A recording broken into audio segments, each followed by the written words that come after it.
बिस्मिल्लाहिर्रहमानिर्रहीम। अस्सलाम वालेकुम नाज़रीन, मैं हूं शराज खान। पिछले 2 दिन से आप देख रहे हैं कि मुल्क में किस तरह से हालात हैं, बहुत ही संगीन हालात हुए हैं कि किसी भी तरीके से ये जो मुल्क में आईनी तरमीम आ रही है इसको कुछ भी करके पास करना है। हुकूमत हो गई, अपोजिशन हो गई, मुसव्वदा किसी को भी नहीं मालूम। यहाँ तक कि वजीर कानून, कितने शर्म की बात है कि वजीर कानून जिन्होंने इस आईनी तरमीम का मुसव्वदा बनाना होता है उन्हें ही नहीं मालूम कि कहाँ है। आज रात आपने देखा कि 10 बजे के करीब उन्होंने कहा कि आईनी मुसव्वदा मेरे हाथ में आ गया है, तो ऐसे उन्होंने जताया कि जैसे उन्होंने कोई बहुत बड़ा तीर मारा है।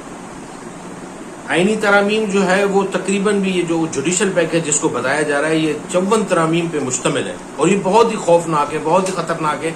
इसके आने के बाद पाकिस्तान में सियासत बिल्कुल खत्म हो जाएगी।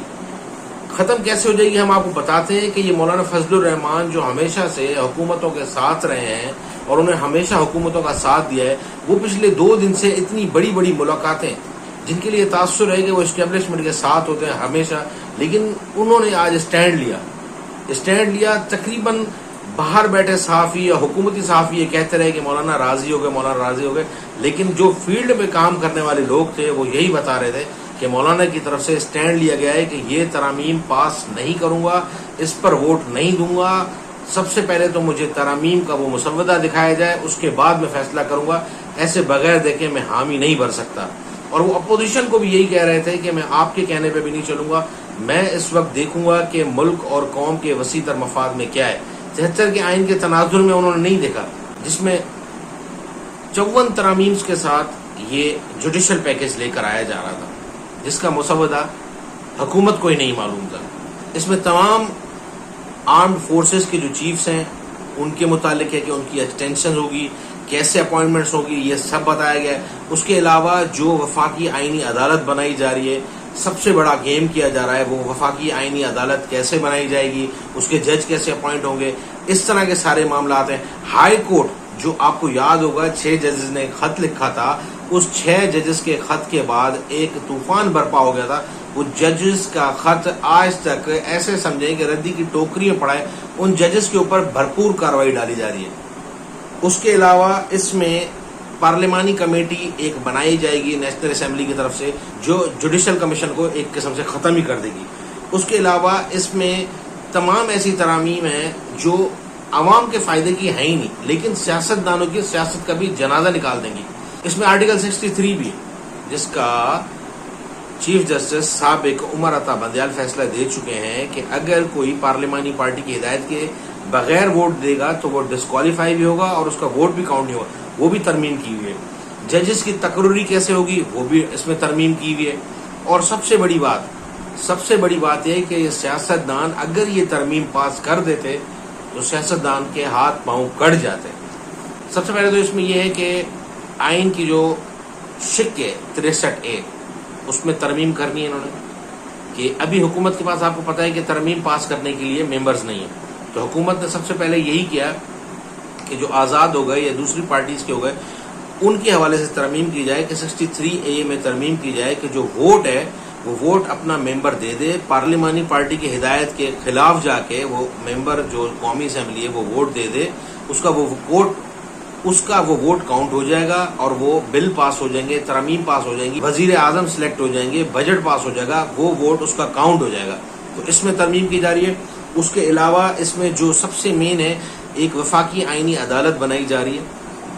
वफाकी आईनी अदालत बनाएंगे, उस वफाकी आईनी अदालत में जो एक चीफ जस्टिस, पहला चीफ जस्टिस होगा, वो कोई कमेटी, कोई नामजदगी नहीं होगी, उसमें वजीर आजम साहब नाम देंगे, वो नाम दे देंगे, नाम देने के बाद वो सदर पाकिस्तान के पास भेजेंगे, सदर पाकिस्तान उसको नोटिफाई कर देंगे। तो वफाकी आईनी अदालत का पहला चीफ जस्टिस जो होगा वो वजीर आजम अपनी मर्जी से लगा रहे हैं, उसमें किसी का अमल दखल नहीं है। उसके बाद दीगर जजेस जो उस अदालत में शामिल होंगे उसका तरीक़ेकार बताया गया है कि वो सदर पाकिस्तान से मशवरा करने के बाद उन जजेस का नाम दिया जाएगा और नाम देने के बाद फिर सदर पाकिस्तान उनको नोटिफाई करेंगे।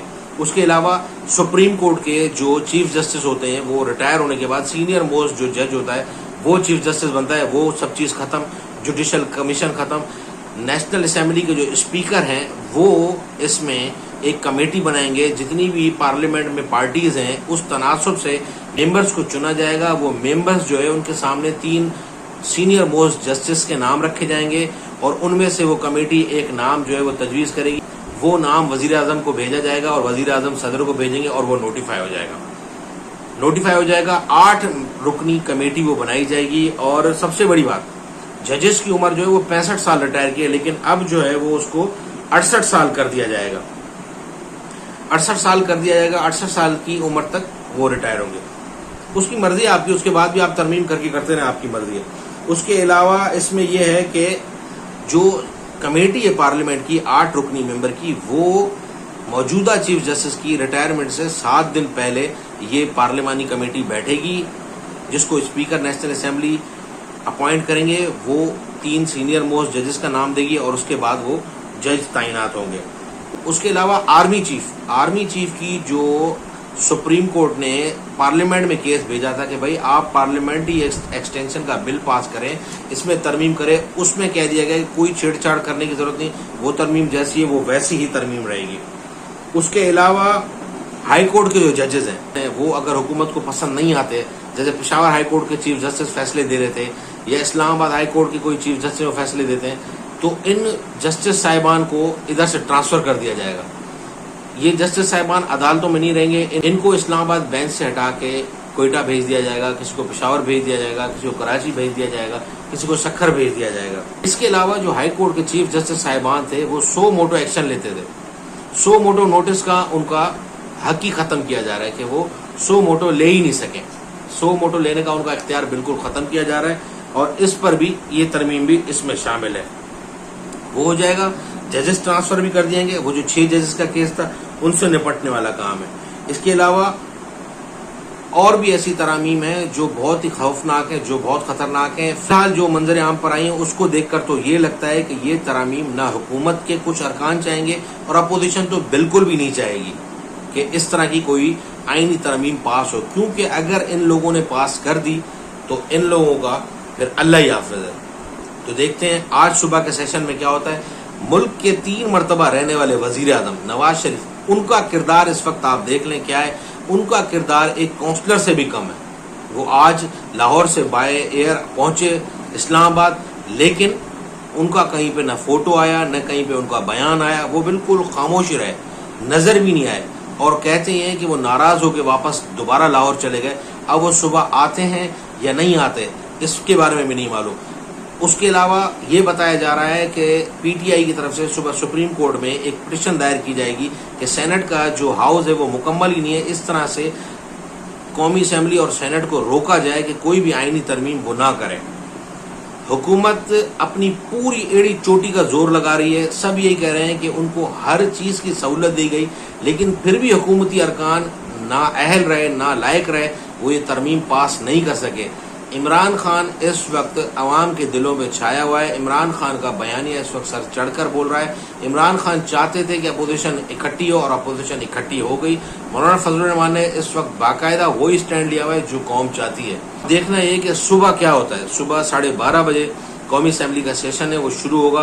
اس سیشن میں دیکھتے ہیں کہ کیا یہ بل پیش کیا جاتا ہے یا نہیں. پیپلز پارٹی کا کردار بہت ہی عجیب سا رہا ہے. پیپلز پارٹی آئین کی خالق ہے، آئین کی مالک ہے، لیکن بلاول بھٹو کا کردار بہت ہی مشکوک رہا. وہ کوشش کرتے رہے آخری حد تک. آپ نے دیکھا کہ پارلیمنٹ کی راہداریوں میں ان سے پوچھا بھی گیا کہ سر کیا ہو گیا، آپ کے پاس نمبر پورے نہیں ہیں؟ تو انہوں نے کہا نہیں، نمبرز پورے ہیں، مسئلہ کچھ اور ہے.